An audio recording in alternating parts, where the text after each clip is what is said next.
Hi hello नमस्कार मंडळी, homemaker विद्या या चॅनलमध्ये मी विद्या तुमचं सगळ्यांचं अगदी मनापासून स्वागत करत आहे। तर तुम्ही समोर बघू शकता अगदी गरमागरम वाफाळलेला हे सूप नाहीये तर काढा आहे। आता पावसाळा सुरू झालेला आहे आणि पावसाळ्यात बऱ्याच प्रमाणात तब्येत बिघडणं, आजारपण येणं, सर्दी, खोकला, ताप, डेंग्यू, मलेरिया आणि इतर काही स्वाईन फ्लू सुद्धा आता बऱ्याच प्रमाणात चालू आहे। तर त्या सगळ्यांपासून जर आपल्याला म्हणजे ताप, सर्दी, खोकला हे मुख्य आहे, त्यांच्यापासून जर आपल्याला लांब राहायचं असेल किंवा आपल्यापासून त्यांना लांब ठेवायचं असेल किंवा आपली तब्येत ठणठणीत ठेवायची असेल तर हा काढा तुम्ही नक्की करून प्या, तुम्हाला 100% फरक पडेल। तर हा काढा बनवण्यासाठी काय काय करायचं आहे ते मी तुम्हाला पुढे व्हिडिओमध्ये दाखवणारच आहे। पण तुम्ही चॅनलवर नवीन असाल तर चॅनलला आता सबस्क्राईब करा आणि कमेंट बॉक्समध्ये कमेंट करा, व्हिडिओ आवडला तर लाईक करा। चला तर मग मी व्हिडिओला सुरुवात करते, व्हिडिओ शेवटपर्यंत नक्की बघा। तर मैत्रिणींनो, अत्यंत गुणकारी असा काढा बनवण्यासाठी आपण आपल्या घरात जे मसाले अवेलेबल असतात तर त्यातच हा काढा बनवणार आहोत। या सगळ्या गोष्टी सगळ्यांच्या घरात अवेलेबल असतात आणि घरगुती काढा असल्यामुळे अगदी त्याचा फरक पडतो। रेग्युलरच्या मसाल्यांमधले मसाले आपण वापरणार आहोत, काही वनस्पती सुद्धा वापरणार आहोत, त्या सुद्धा आपल्या घरात अवेलेबल असतातच। तर चला तर मग मी काय काय घेतलेलं आहे ते मी तुम्हाला सांगतेय। इथे मी फक्त एकाच व्यक्तीसाठी 1 कप काढ्यासाठीच्या वस्तू सांगते मी तुम्हाला। तर मी इथे मिरे घेतलेले आहेत 5 ते 6, लवंग घेतलेले आहेत 5-6, त्यानंतर हा तुकडा घेतला दालचिनीचा थोडासा, त्यानंतर हे फूल घेतलेलं आहे, चक्री फूल आहे ते 1 घेतलेलं आहे, त्यानंतर ओवा आहे थोडासा, अगदी पिंच 2 पिंच इतक्या ओवा घेतलेल्या आहेत, त्यानंतर इथे 5-6 पानं तुळशीची पानं घेतलेली आहेत, त्यानंतर इथे 5-6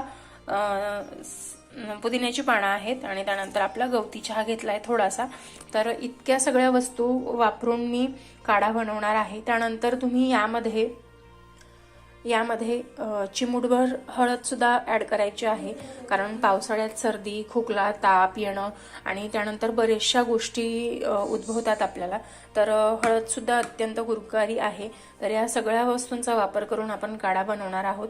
तर मी आत्ता रेसिपीला सुरुवात करते आहे। चॅनलवर नवीन असाल तर चॅनलला सबस्क्राईब करा आणि व्हिडिओ शेवटपर्यंत नक्की बघा। चला तर मग व्हिडिओला स्टार्ट करूया। तर साधारण मी हा 1 कप काढा करणार आहे, हा 1 कप भरून। तर त्यासाठी मी साधारण 1.5-2 कप पाणी ठेवलेलं आहे। या पाण्याला थोडीशी उकळी आल्यानंतर मी बाकीच्या ह्या सगळ्या वस्तू त्यात टाकणार आहे। तर पाण्याला उकळी यायची मी वाट बघतेय। तर तुम्ही आता इथे बघू शकता पाण्याला अगदी छान उकळी आलेली आहे। तर मी सगळ्या वस्तू थोड्या थोड्या करून टाकून घेणार आहे। त्यानंतर तुम्ही यात आलं सुद्धा ऍड करू शकताय, आल्याचा सुद्धा खूप चांगला उपयोग होतो। तर मी इथे आलं घेतलंय, ते चांगलं टेचून घेतेय, त्यातला रस मोकळा निघाला पाहिजे असं। तर अगदी व्यवस्थित मी टेचून घेतलेला आहे। आता हे आपण त्यात ऍड करू। तर मी आलं त्यात ऍड करून घेतेय।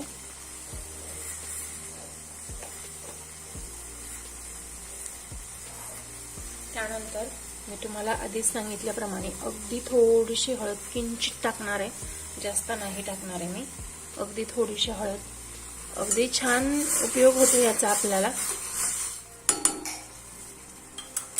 तर मी हे चांगलं उकळू देणार आहे आणि त्यानंतर मग मी तुम्हाला दाखवते।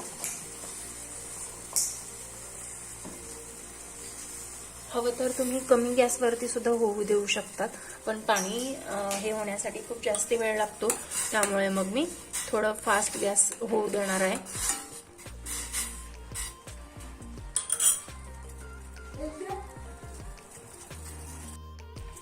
तर तुम्ही बघू शकता बराच वेळ उकळलेला आहे काढा आणि आता मी हा गाळून घेणार आहे। लहान मुलांना देऊ नका शक्यतोवर, अगदी देणार असाल तर अगदी कमी क्वांटिटी किंवा पातळ, म्हणजे खूप जास्त पाण्यात उकळलेला द्या। हा आपण 2 कपचा अर्धा कप करून जो दिलेला असतो तो शक्यतोवर मुलांना डायरेक्ट देऊ नका। तर मी आता हा गाळून घेणार आहे।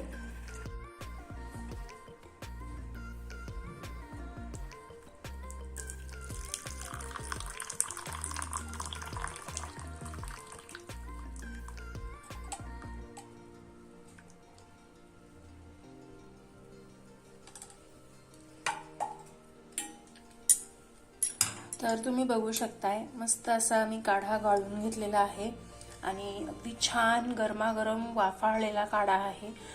शक्यतो तुम्हाला कोमट म्हणजे गरमपेक्षा थोडासा कमी, इतका गरम पिलात तर घशाला वगैरे त्रास होऊ शकतो, तर इतक्या गरमपेक्षा कमी तुम्ही घेऊ शकलात तर अतिउत्तम। तर हा काढा तुम्ही सुद्धा नक्की ट्राय करा। तुम्हाला खरंच आजारपणामध्ये फरक पडतोय का ते नक्की मला कमेंट बॉक्समध्ये नक्की सांगा आणि एकदा नक्की ट्राय करा। व्हिडिओ शेवटपर्यंत बघितल्याबद्दल खरंच खूप धन्यवाद। भेटूया नेक्स्ट व्हिडिओमध्ये असंच काहीतरी घेऊन, तोपर्यंत स्वस्त राहा, मस्त राहा, स्वतःची काळजी घ्या आणि व्हिडिओ बघत राहा। भेटूया, बाय बाय।